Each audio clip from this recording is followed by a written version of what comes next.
Hey listeners, thanks for dropping in. I'm Christy. And I'm Melissa, and this is Buried Motives, where we dig deep into the details of some of the most gruesome dirtbag murderers.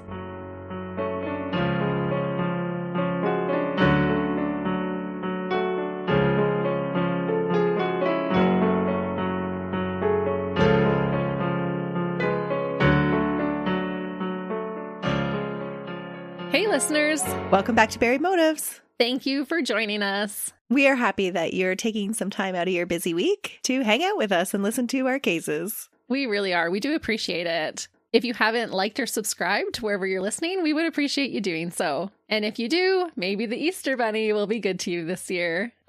Hopefully he's good to you either way, because we do wish you a happy Easter. We do. I hope you get a lot of chocolate and have a wonderful time with your families or whoever you choose to spend the holiday with. Personally, I'm hoping for a lot of chocolate. That is our favorite snack in the snack pantry. You and me both, girl. But there really aren't very many that we turn down from there. No, if I'm being honest, I might prefer potato chips over chocolate even, but they're too loud and crunchy to have when you're recording. Yeah. Now that I say that, I'm conflicted. I can have two loves. She's a fence sitter. At least when it comes to snacks. No, I just don't discriminate. Oh, that's right. I love them all. But because Easter is approaching, I'm assuming you have an Easter-related case? I do. This case happened on Easter. It's almost shocking to me that something like a murder can take place on a religious holiday. It seems like the opposite of what should be happening. And in this case, you might find that especially true. And we'll even dabble a little bit into some resurrection today. Resurrection? Yes, because this dirtbag secrets were covered up by a lot of people. And it took a long time for that truth to be resurrected. Oh, I thought we were going cult-like. They were trying to resurrect the dead. I went literal resurrection. No. I was like, what? We are? I don't think I've heard this case. That would be a really different direction. But in this case, the dirtbag was able to get away with murder for years, and the victim's family was made to live in the pain of losing their loved one continually, never having closure because somebody chose to cover it up. Today, we're going to talk about a dirtbag that got away with his evil actions for 57 years. 57 years? Mm-hmm. And so we actually have two dirtbags, him and the person that helped cover it up.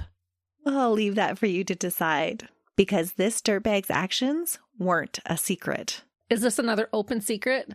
A very open secret. Oh, man. The dirtbag was John Bernard Feit. On February 9th, 2016, police escorted his frail 83-year-old frame into the holding room at the Maricopa County Sheriff's Office in Phoenix. But it wasn't the Phoenix police officers that had questions for this white-haired grandfather. It was two Texas Rangers that were accusing him of murder in Hidalgo County, Texas, committed in 1960. Can you imagine all of a sudden your old grandpa who's in his 80s gets arrested for murder? It was quite shocking, but these two Texas Rangers had come to see that justice was done, and they didn't care how long it had been. Oh, absolutely not. No. But you are perfectly correct in assuming that it was a surprise. John's friends and family in Scottsdale, Arizona were shocked that anyone could accuse this sweet old man of the vile things that they were accusing him of. John was retired and living a comfortable life with his wife, Mary Lou. They had 3 grown children, 2 girls and a boy, and they had been blessed with numerous grandchildren. In the community, he was well regarded as a compassionate person who worked with many charities and was always advocating for those he considered less fortunate than himself. What? He seems like the most unlikely suspect. He really did. That the police actually thought John was a murderer was considered unreasonable by those that knew him. John took their accusations in stride. They didn't actually upset him too much.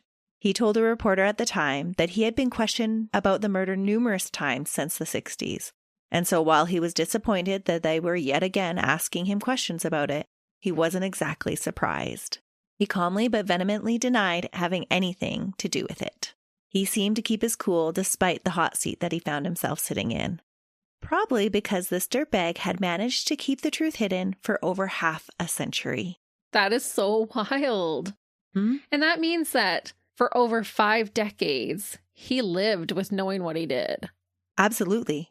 For 5 decades, his victims' families lived in turmoil, knowing that justice had never been served. Ugh. And he knew it too. That whole time, John Bernard Feit lived a life of ease and comfort and pretended to be a saint, but he was far from it. I hate him already. Do you think he had actually changed his ways, like became a better person? Do you think he made an effort to do better and be better because of what happened? Like, do you think he had remorse? I obviously know nothing about the case yet, but I'm just curious because you said everyone was so shocked. He was such a good person. It almost did seem like the latter part of his life was spent trying to make up for the things that he had done when he was younger. But then I say that with a cautionary tone because he really is unremorseful during the trial. And he's obviously not sorry enough to come forward with the truth. Exactly. He's letting another family suffer just so he can enjoy his own life. Right. And I'm not sure if his years of charitable service were just, hey, look at me. I'm trying to be a nice guy. I'm perfecting a persona that he had created, or if it actually was repentant. But I'll let you decide. Okay. Wait till you hear more of the history. Okay, I'm super curious. I think this is another case that will get you riled. Oh, man. Who, me? Yes, you. Couldn't be. Then who? In the 1960s, the Rio Grande Valley was a heavily Hispanic border town. It was an area that had a small but a fairly strong following of devout Catholics. On April 16, 1960, Holy Saturday, 25-year-old Irene Garza went by herself to the Sacred Heart Church in McAllen, Texas. Irene was on her way to church to participate in confession, something she did every Saturday night.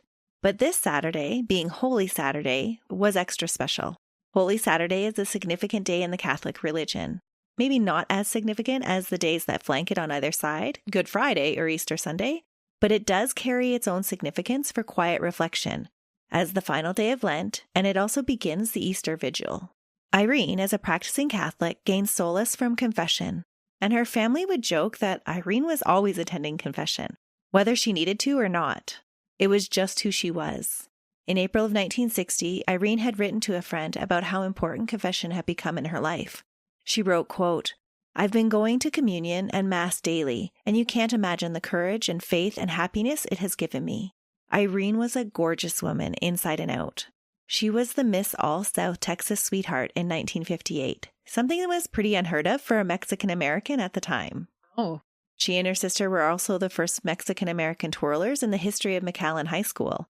And Irene also held that distinction as the drum majorette as well.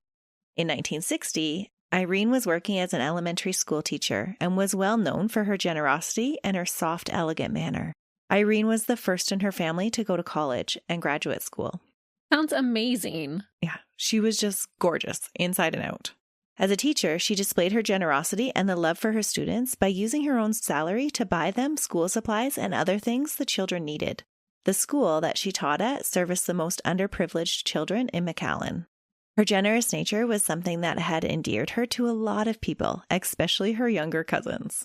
That Easter, they were eagerly awaiting the Easter baskets that Irene had lovingly teased them about. Aw. They were sure that she had gotten them one because Irene was always sharing and giving them little treats. That's so cute. It is very cute. But Irene never made it to the family Easter celebration. She wasn't seen again after boarding her family's car and driving off to confession on Holy Saturday. Goodness. The afternoon had rolled into the evening, and the evening had turned into night, and then the next morning. During the investigation into her disappearance, police learned that several people had seen Irene at church. Because of the special holiday, there were a lot of people there that Saturday. And Irene was a beautiful young woman, the kind that always got noticed. It was rumored that some young men had even picked up on Irene's weekly routine of confession and would go to the church just to look at her. Oh, what a missionary. That's amazing. That's just how beautiful she was, though. She's drop-dead gorgeous. That says something. When you are beautiful enough to make the boys come to church, you know you have it going on. Exactly. Hers was a face that many would not forget. And it seems like she just had the beautiful personality to go with it.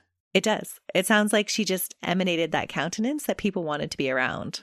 From people that had attended the Sacred Heart Church that night, police learned that Irene had been seen waiting in the confession line. She had readied herself by placing her white veil over her head and then stood there patiently waiting her turn. But that's where people's recollection of Irene seemed to vanish. Almost everyone could not recall Irene ever leaving church that night. The next morning, her family's car was found parked down the street from the church, but there were no clues as to where Irene had disappeared to. As the family's angst over what could have happened to their beautiful daughter grew, they tried not to think the worst.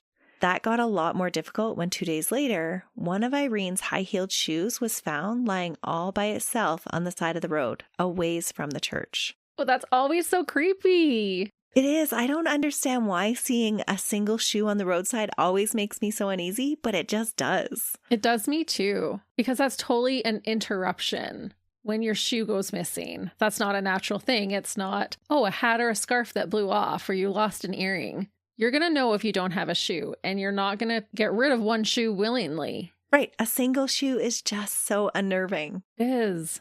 Just a short distance from that shoe was Irene's patent leather purse and a piece of her white lace veil that people had last seen her in. A piece of it?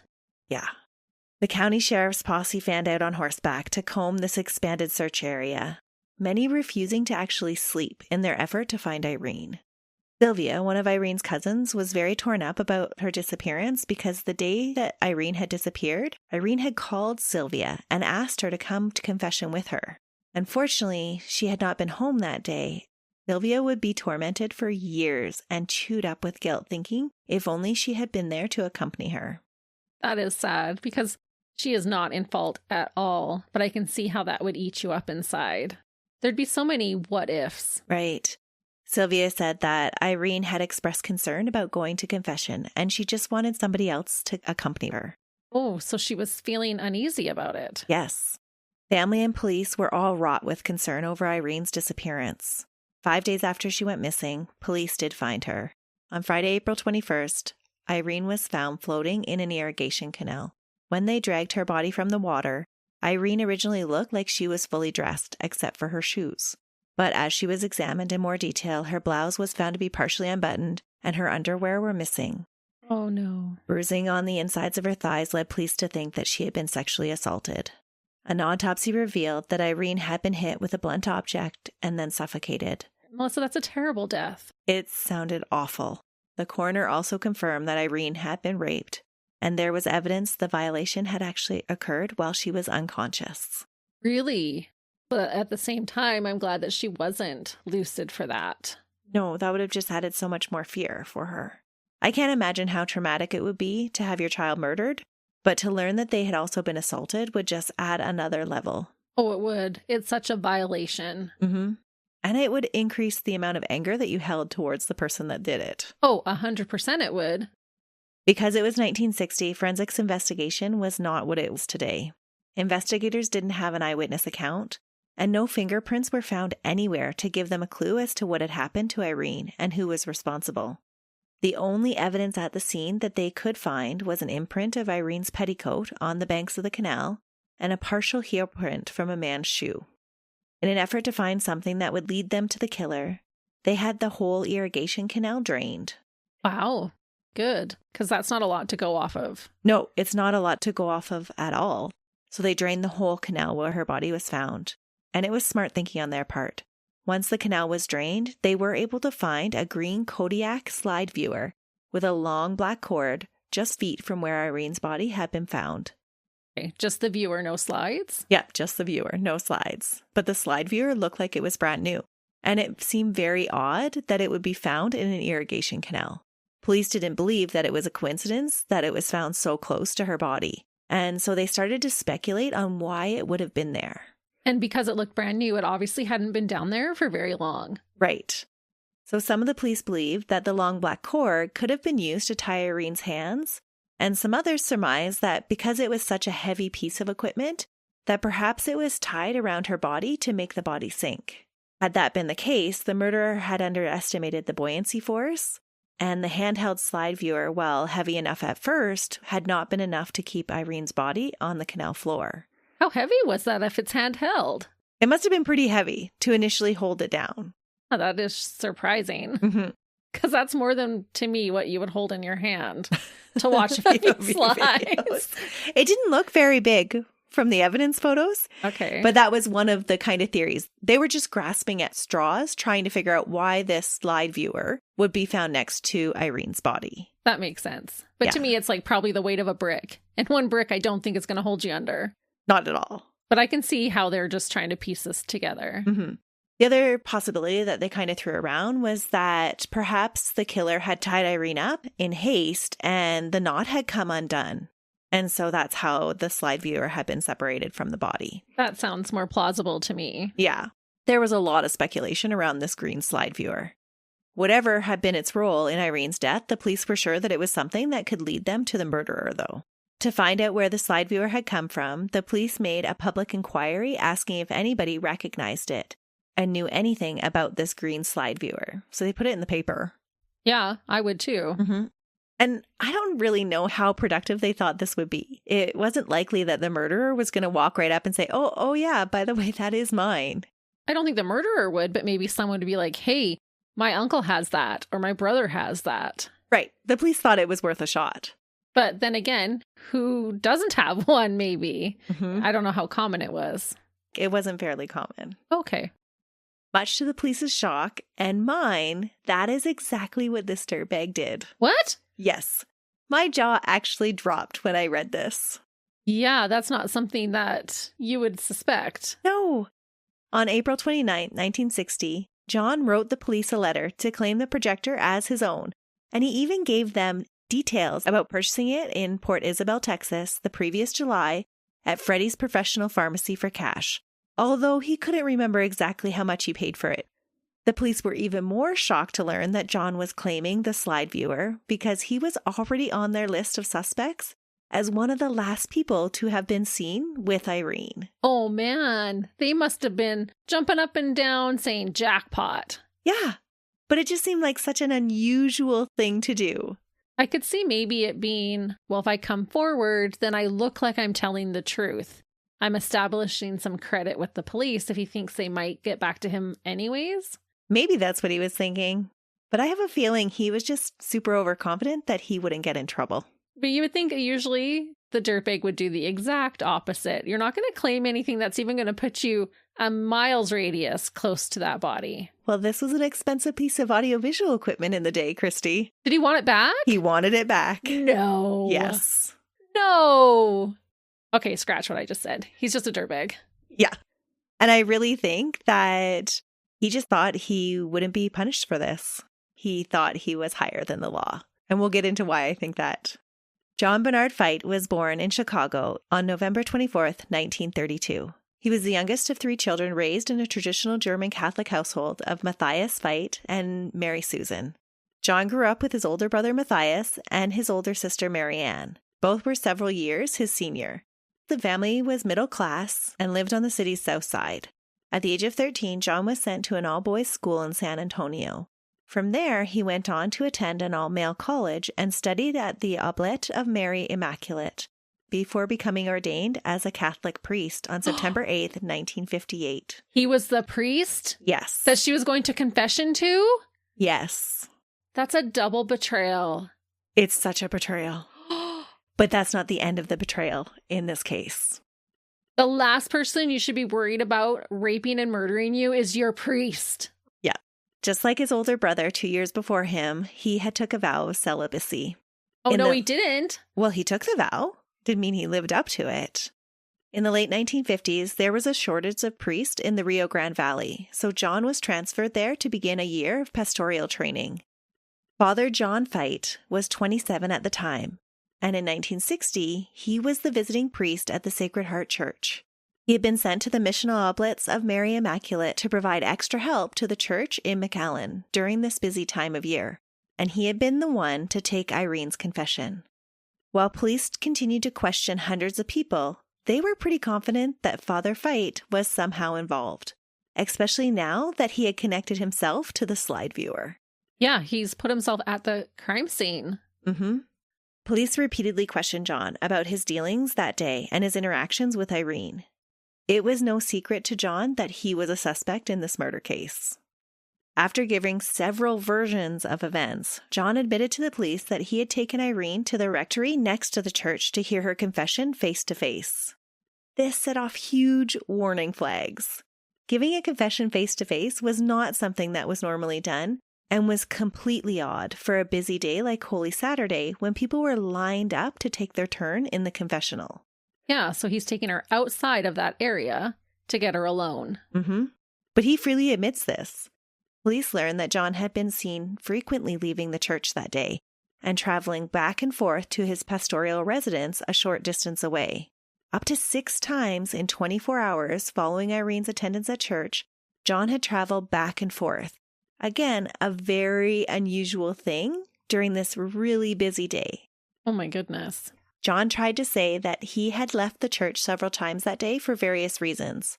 One of the excuses was to change his clothes. Another excuse was to collect a new pair of glasses. He had all of these bizarre excuses that he told police. You just say you have diarrhea and you didn't want to use the bathroom there. That's what I would have said. That's Christy's alibi, guys. I had the runs. Well, he was running back and forth a lot. Oh. One of the bizarre excuses he told police was that he had a habit of taking off his glasses and fiddling with them while he was hearing confessions. That day, he had fiddled too hard and he had broke his glasses. He had taken a break from hearing confessions to drive 5 miles back to his pastoral house to get another pair. When police learned from another priest, Father Joseph O'Brien, that he had noticed scratches on John's hand that ran vertically down his hands, they questioned him about that. He elaborated on the previous story and told police that when he reached the residence to collect his new pair of glasses, he realized he had forgotten his key. He then had to scale his way to the 2nd floor in order to find a way into the home to get new glasses. While he was scaling the wall, he told them that's when he had scratched the back of his hands. Oh. And did he say he drove there or walked? Because if it's 5 miles, I'm assuming he drove. So he had his car keys. Yeah. But didn't have the house key. That's right. And everybody has those on 2 separate keychains. Exactly, Christy. It makes complete sense. Like you, police did not believe his story at all. No. But they didn't feel like they had enough proof to arrest him. They were very mindful that it was going to be a very delicate situation to accuse a priest of murder. Oh, yeah, I can imagine. Yeah. One of the investigators at the time would later say that, quote, "It was almost a sacrilegious thought to have that a priest could be capable of something like this." But that didn't mean that these dedicated men were just going to give up. They dug into John's past and looked for similar attacks on women, particularly ones that involved priests and churches. Well, unfortunately, this type of thing does happen in any religion. Yeah. In anything that gives somebody a position of power, it seems. Yes. It can be abused. They didn't have to go far. Just 23 days before Irene's disappearance, Maria America Garza had gone into the Sacred Heart Church in Edinburgh, which was a neighboring town to McAllen. While Maria was walking into the church, she noticed a man watching her from a blue and white car. She didn't think too much about him as she crossed into the church. She was also a beautiful woman. And again, I don't think it would have been too uncommon for her to have men watching her. So it didn't really make her that uneasy, but she did notice him. And I'm assuming she's Mexican as well. Yes. John definitely had a type. Okay. As she was kneeling at the communion rail, the same man that she had seen outside approached her from behind, grabbed her, and tried to put a rag over her mouth. Oh. When the man threw her to the ground, Maria fought her assailant, biting his finger so hard that she could taste his blood in her mouth. Oh. When he reacted by drawing back, Maria fled. She reported the attack to the police and gave the description of the man that had attacked her. She told police that, quote, "It was a man with dark hair, horn-rimmed glasses, who was dressed like the priest." She couldn't say if he was a priest or not, but she said, quote, "He seemed to be a priest." Oh my goodness. John was placed in a lineup, and Maria picked him out as her attacker. Being at the center of 2 investigations, John was polygraphed by the premier lie detector firm in the county, which concluded that he was not telling the truth. While we know now that this is far from being reliable, it was very suspicious that John was thought to have been purposely trying to control his breathing during the test, and made the very bizarre comment that, quote, "There won't be any more evidence that comes out, and what you have isn't enough to convict me." What? That is bold to say.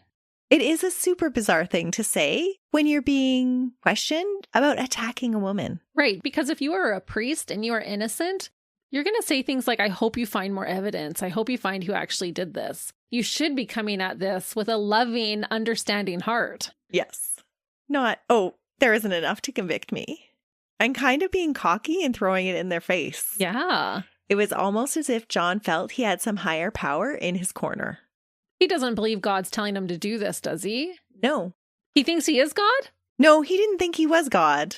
But he did feel like he had some higher powers that were backing him up. And that's exactly what he did have. While it was clear to those investigating the case that John was the dirtbag, a very shady backdoor handshake between the ranking Catholic sheriff and church officials would allow him to go free. What? In letters sent between August 1st and October of 1960 between church officials, there were concerns expressed about the ramifications if a priest was charged with Irene's death. According to the letters, the implications would be huge. The re-election chances of the local Catholic sheriff would be at stake, not to mention what could happen to the Catholic John Kennedy's presidential campaign that was all gearing up at the same time. He's going to get off for political reasons. Mm-hmm. Well, that's infuriating. Yeah. So they didn't know that he was going to be doing this, but they're letting him go basically to protect. Right. They don't want it to look bad on the church. And John knew that that's the stance they were going to take? Yes. Because this wasn't the first time he had gotten in trouble.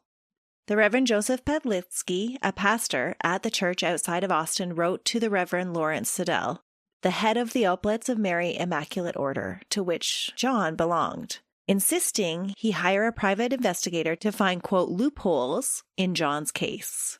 One letter suggested that a meeting be held to make sure that the sheriff at the time, E.E. Vickers, be made aware, along with the prosecution team, about just how strong the opposition to any charges being brought against Father Feit would be, and that, quote, the church would not take this sitting down. Oh my goodness! Church, what do you stand for? The letter continued, quote, the prosecution must be made to see just how weak their case is, lest they go off half-cocked and set the wheels into motion that would bring this out into public print and give the opponents of the church a field day. No way. I think church needs to go back to its Bible and read about how rape and sexual assault is a sin and how murder is a sin. And how covering up murder is a sin. Yes. The audacity. Yes. That is so terrible. And what an abuse of power. The letter also alluded to advice received from the sheriff to have the, quote, young man transferred to another part of the county as a normal obedience. He feels that everyone knows that the priests are always being transferred around, so this would not be strange. After some time in his new place, a year or two, then have him sent out on a foreign mission. The reason for the first move is to get him out of the area of suspicion. If something happens, the officers of this area will always be suspicious of him.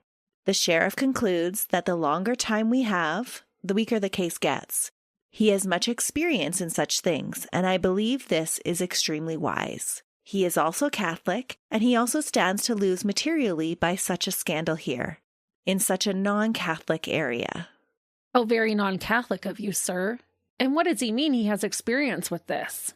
Well, because he's a sheriff. So he knows the way that the police work and how the case will turn out if it goes cold. Okay. Not that he's done similar things. No, I don't think that that's what they were alluding to. Okay. But that he had some experience in how to navigate the case. Wow. And I just can't even believe that they're willing to just put him somewhere else so he can continue to offend. That doesn't fix the problem. That just fixes your problem. Mm-hmm. Deep digging by investigators would reveal these correspondence a half a century later. Oh. And they would be the catalysts that would resurrect the truth to catch this dirtbag. Irene's family had long suspected that there had been a conspiracy between the authorities and the church to protect John, but they couldn't prove it at the time. It would also be learned that it wasn't the first handshake deal that would take care of John's behavior. No. It seems like a deal had also been struck to bring John to the church in McAllen from the neighboring town after the attack on Maria. Yeah, that totally makes sense. They just put him in another town and then he escalates to murder and you want to just put him to a different town. Yes. They all should be charged and thrown in the slammer. They are all responsible, in my eyes, for Irene's death. Yes. They all played a part. Because they just tried to cover up his despicable behavior. Yeah, they can all go you-know-where in a handbasket. The first deal hadn't been done quickly enough, though, to hide the truth of Maria's attack. Police had found out about it, and they had brought John in for a lineup for Maria to identify, trying to establish his character as their suspect. A single newspaper had gotten hold of this story and made headline news of it, and so they couldn't erase or cover up the attack on Maria. But don't they think people are going to connect the dots? They don't. They stopped it at one newspaper getting a hold of it. Oh, because I'm sure they got strong-armed into not running anything else. Well, I can't imagine any other newspapers at the time not picking up the story of a priest attacking a young woman. Yes. But only one ever did.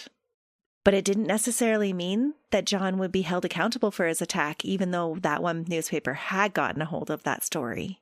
On August 6th, a warrant was issued for John's arrest in connection to Maria's attack. It would take over a week to bring him in because John had been conveniently moved to Alexian Brothers Hospital and Dispensary for what he called a nervous condition brought on by the stress of the legal trouble he was in. Oh, poor John. Yeah. He spent 2 weeks there, and when questioned, he told police that he had developed a fear of women. Apparently, this admission was enough to remain in treatment and free until his trial the following year. No way. Mm-hmm. In 1961, when he stood trial for the rape of Maria, he and his very well-paid lawyer played up the nervous issue, and the jury actually deadlocked over it. Really? Mm-hmm. But if he's acting like this celibate priest who's afraid of women, how could he possibly do something like this? That's right. And so the jury couldn't decide if he was guilty or not. Well, I think subconsciously we don't want to believe that a priest can do this or an officer can be dirty like that. Exactly. It just goes against what we naturally assume. Because it rocks our safety then. Mm-hmm. When facing the possibility of a second trial, a deal was worked out quietly that John would plead guilty to aggravated assault, which we know is not even equivalent to rape, and he would face no jail time. Instead, he had to pay a $500 fine, which is equivalent to $5,000 today. A promise was made by acting church officials at the time to discipline John in their own way and send him to a monastery. The investigation into Irene's death wasn't pursued anymore after that. Deputy sheriffs were told that their superiors would handle the case from then on. According to one journalist at the time, Daryl Davis, the case was made to grow cold. He said that a few select journalists were called into an off-the-record meeting, and he said that they were told verbatim, quote, "We know that Father Feit killed Irene, and the church knows that he killed Irene Garza. So we have made some arrangements. The church is going to put him in a monastery, and he will be kept there for the rest of his life." Terry McKernan, a founder of Bishops Accountability, said that, quote, "When priests get into trouble, then the moving begins. Some people call it the geographical solution. It was for many years the standard way for abuse allegations to be handled." No way. I didn't even think of something like this. Yeah. It makes you a little more suspicious if you see a new priest moving into your neighborhood. Exactly. Geographical solution? It's covering up a murder. Yeah. And just spreading that violence around. Mm-hmm.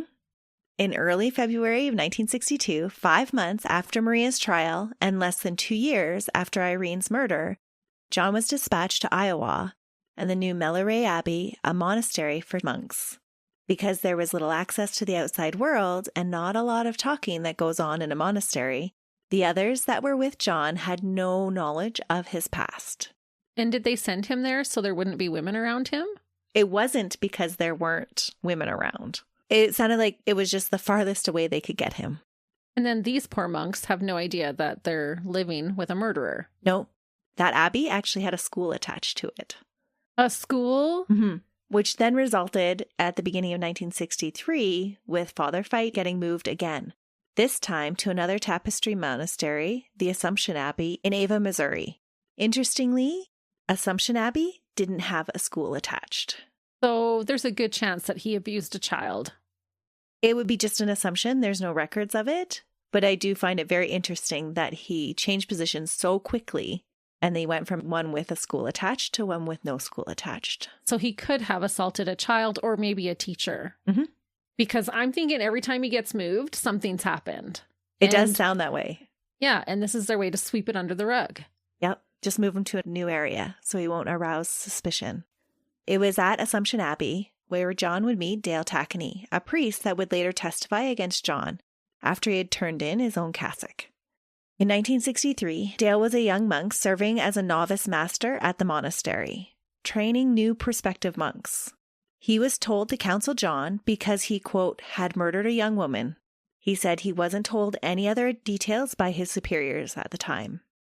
During their conversations, John confessed to Dale that he had attacked a young woman following her confession, kept her captive overnight, and then left her to suffocate. He told him the unnamed woman was eventually dumped in a canal. At the time, John never revealed this woman's name. Dale and John's counseling relationship ended 6 months later when John was transferred to Loyola College, a Jesuit school in his hometown of Chicago. So again, he's moving fairly quickly around.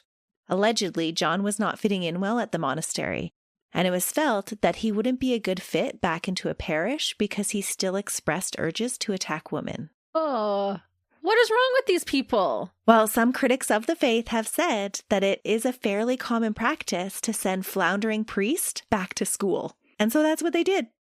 John was enrolled as a graduate student in philosophy, but only stayed 1 semester in the degree program. And then he got transferred. He did. That means he attacked someone else. There was no indication or any reason given for the transfer, but he was transferred. It was the semester that President John F. Kennedy was assassinated, and things changed in a lot of people's lives that day. So maybe that was monumental to John as well and had something to do with his movement. Or maybe someone had rethoughts about his proximity to young college students. Or he had already attacked one. Possibly. Well, this is how they solve any indiscretion. Mm-hmm. So I'm thinking every time they've moved him, he's done something. It does sound highly suspicious of that, because the final place that he does actually spend some time at is with all men. Yeah, then it totally is Melissa. And this tells me that he has no remorse. He has no fear of getting reprimanded or having any kind of consequence to his action, because he was only there 6 months and they already had to move him. So he gets there and it's just like a new feeding ground. All right, this is exciting. Who do I get to find here? Right. And it also explains his behavior of why he didn't really feel that when the police even brought him in 2016. He's like, well, this means nothing. I'll be protected. Oh, massive dirtbag. Yes. By the end of 1964, John was headed west to New Mexico to a facility run by a Roman Catholic religious order called the Servants of Paraclete, a monastery for troubled priests. There's a monastery for troubled priests? Yeah. I had no idea. Did you before researching? I didn't. This was an eye-opening case for me. And this is still going? It sounded like the monastery was still there. I don't know if it's still the place to send troubled priests or not. But they still have places to send troubled priests? Unless all the troubled priests have been cured, I would assume they would still need a place. But this place was described as, quote, a place of last resort for some of the church's most troubled priests. And as a, quote, supermax, because there's really nowhere else to go if you want to stay in the church. Why didn't they just kick him out? Takes a lot, I guess. John spent 7 years there and rose to the position of a superior, supervising other priests, sometimes up to 80 at a time. 80? Mm-hmm. We have a murdering rapist as the supervisor of 80 priests. Yeah, 80 troubled priests. Oh my goodness. One of the priests that he was set to supervise was James Porter from Massachusetts. I'm not sure if you're familiar with his case, but he was the dirtbag that was eventually stripped of his title as a priest and convicted of molesting 28 children. And he actually claimed to molesting over 100. Oh. While supervising this dirtbag, John repeatedly gave him assignments that would put him in direct contact with children, knowing what he was capable of. Oh. In one letter to his own superior, John wrote about Porter, the child molester, quote, he is a willing worker and gets along well with pastors and people wherever he goes. Thus far, there has been no occurrence of the problems which plagued Father Porter in the past. Porter would eventually be sent out of the monastery into the world to abuse more children with no warning of the danger that he presented by his superior John. So eventually they just let him go into the world, and nobody said anything about his past molestations. And he was able to then go on and molest up to 100 children. Yes. Ruined 100 lives. Mm-hmm. This is horrible. In 1971, more than 11 years after Irene's murder, John requested laicization and disposition from his obligations as a priest. He married a young AT&T worker that he met at the church in Albuquerque, New Mexico, and he started a family. By all accounts, after that, he became a model citizen, working at different jobs to support his family. He moved to several cities in the Midwest before settling into the Arcadia district of Phoenix in 1979, where his older brother, Matthias, was living and working as a priest. For more than 20 years, John Feit lived in Arizona, raising his family, and became a grandfather, with no one around him knowing the secrets that he hid. That was until 2002, 42 years after the murder, when the former priest Dale, overwhelmed by his conscience, came forward to police with the information of the confession John had given in 1963. Wow. Now, as a tax advisor in Oklahoma City, Dale wrote a letter to the San Antonio police saying he had information about the death of an unnamed woman in the 1960s on Easter weekend. The priest's name was John Feit. The San Antonio police knew nothing about this case, but the Texas Rangers did. It was as if the fates had aligned to bring Irene justice, because just that year, McAllen Police Chief Victor Rodriguez had decided to reopen the investigation into Irene's death. Wow. Chief Rodriguez brought in a newly formed cold case unit of Texas Rangers. Ranger Rudy Jaramillo was the leading investigator. Texas Rangers met with Dale, and he told them what John had said about the murder, that he had taken Irene to the rectory for confession, and that he had restrained her and took off her blouse and fondled her breasts, and after that he took her down to the basement, where he assumed that John had restrained the girl because she was made to stay there because the rectory walls were thick. Nobody would be able to hear any sounds of struggles or screams that she made. John, now acting as Father Feit, went back up to the church to hear more confessions. Oh. After everyone left that Holy Saturday, he moved Irene a few miles away to the pastoral house. The next day, Easter Sunday, he put her in the bathroom, put her in the tub, and he said he put a bag or something over her head. When he was leaving to go back and say Vigil Mass, John told Dale he heard her say, "I can't breathe, I can't breathe." John had told him when he came back, he opened the bathroom door and she was dead. He used his car to take her body out along the canal and dumped her there. What did he think was going to happen when he tied a bag around her head? And she's telling him, "I can't breathe, I can't breathe." Yeah, he was trying to kill her. Mm-hmm. But I think in his confession to Dale, I think he was trying to make it sound like, oh, more, it was an accident. There's no redeeming what you just did, sir. No. And to me, it just shows how evil he is, that he can literally come up from raping and taking advantage of a woman and then participate in religious acts just moments later. Yeah, he has no conscience at all. No. The investigators tracked down the original priest that had noticed scratch marks on his hands, Father O'Brien, and he also said that John had told him a very similar confession. There were some discrepancies between the two versions, though. Father O'Brien, at the time, was suffering from dementia, so his recollection was called into question. And Dale had assumed that the murder had taken place in San Antonio, where John had gone to school, and that the murder occurred in the same year that John had come to the monastery in 1963. So when they're both giving their versions, there's a few discrepancies. And this could have been why that in 2004, the indictment failed. Oh. But they also have to take into consideration this has been decades ago. Mm-hmm. But the jury ruled that at the time, there wasn't enough evidence to put John on trial. Just two priests saying, yeah, he confessed. Mm-hmm. The district prosecutor at the time was so confident that John's case was so untriable that he told one of Renee's family members that she would never get an indictment on the case. He said, quote, "Not until pigs fly." Wow.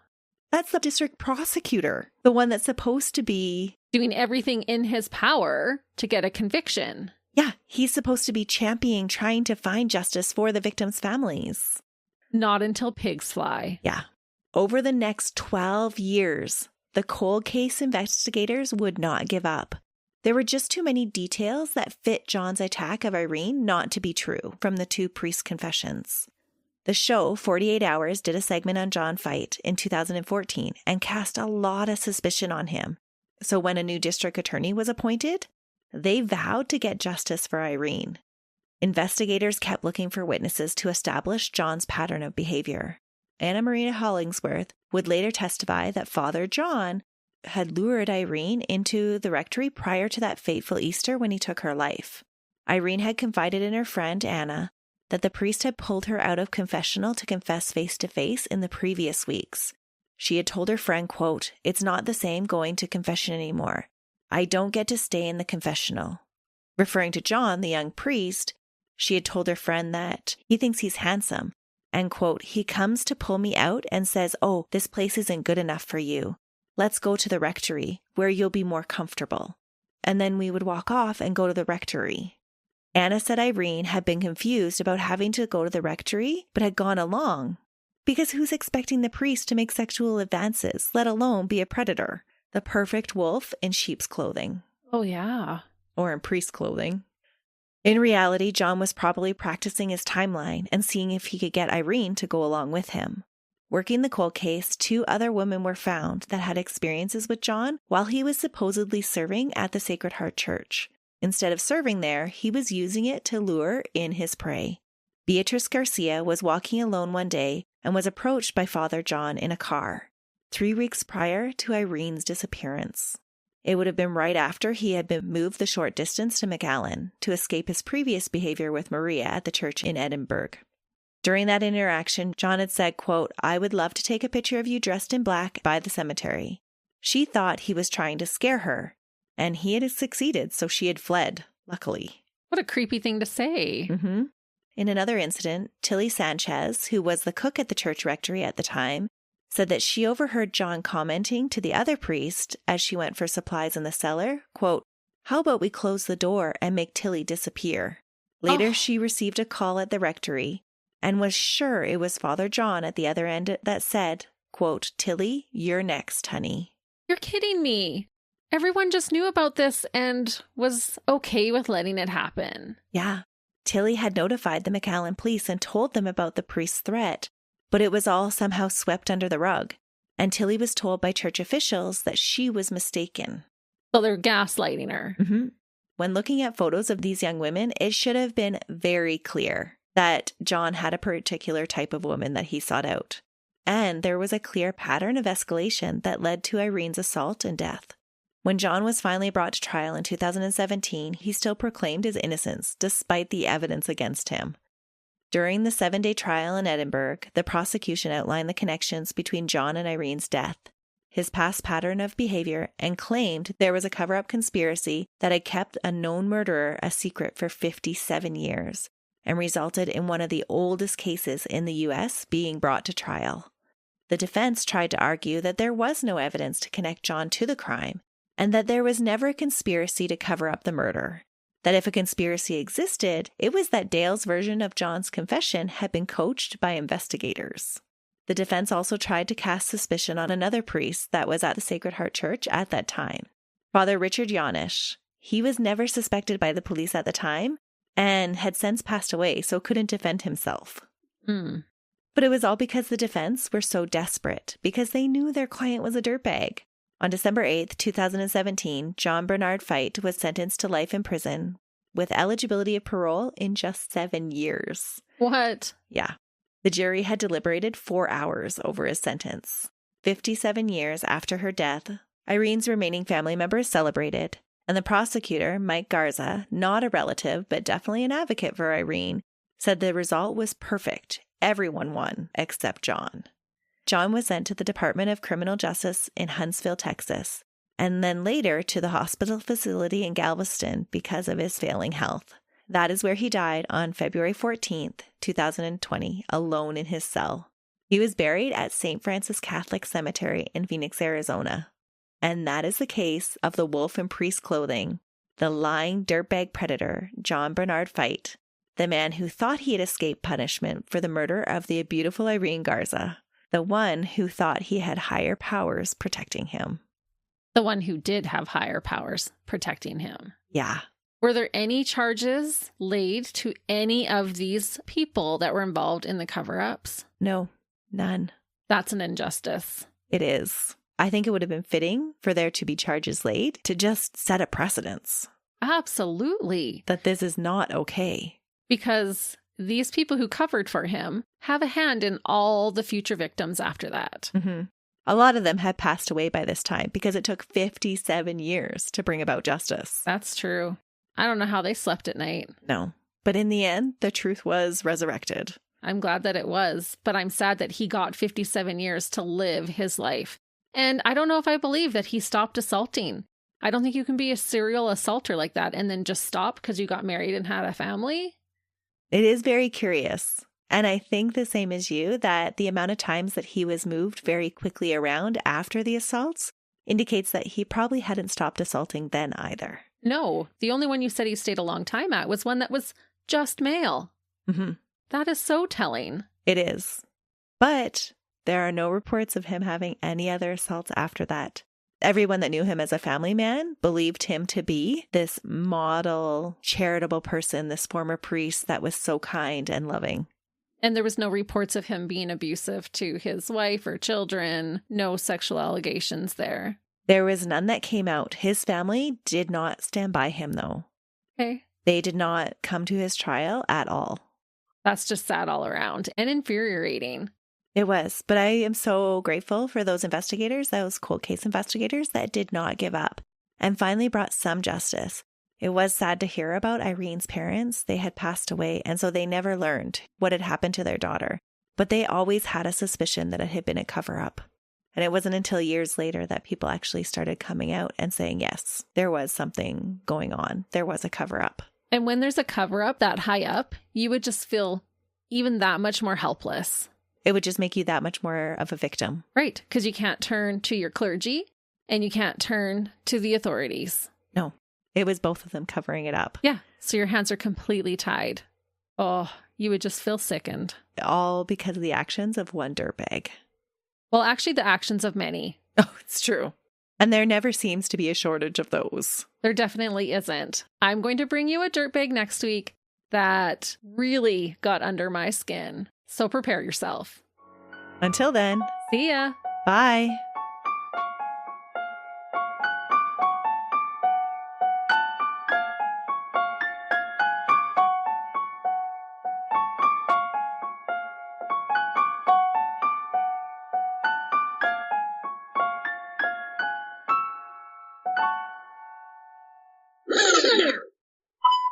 I'm like, hey, listeners.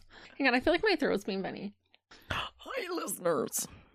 Another Texas? Yes, I am picking on Texas. Many Texas. I know. I don't know why I tried to purposely not pick ones from Texas, but I always find my way there. This one actually, when I first started reading about him, he was in Arizona. And I was like, oh, I don't think we covered an Arizona one. The murder was from Texas. Because it wasn't, because, That's why, Melissa. Because, just give me a second. I got to think, Christy. And I'm not going to call him father because I just don't want to. No. He's a dirtbag, John. Oh, dang it. Stop hitting things, people. I was sitting here quietly, but I'm still sorry. I got the mom voice. Yeah. He thinks he is God? Nope. Oh. These are real people that are in his corner. Oh, sorry. You teach Sunday school! Okay, rein it in, Christy. I was like, oh, that didn't sound right. It's etched in my brain. I wish I had a camera. Oh my goodness. It didn't even clue into me until once you realized what you said and then your face. Oh. I'm going to take a drink while you laugh at me, okay? No, these were real people. Okay, so you need to re-say that. What? I think that all just flows perfectly.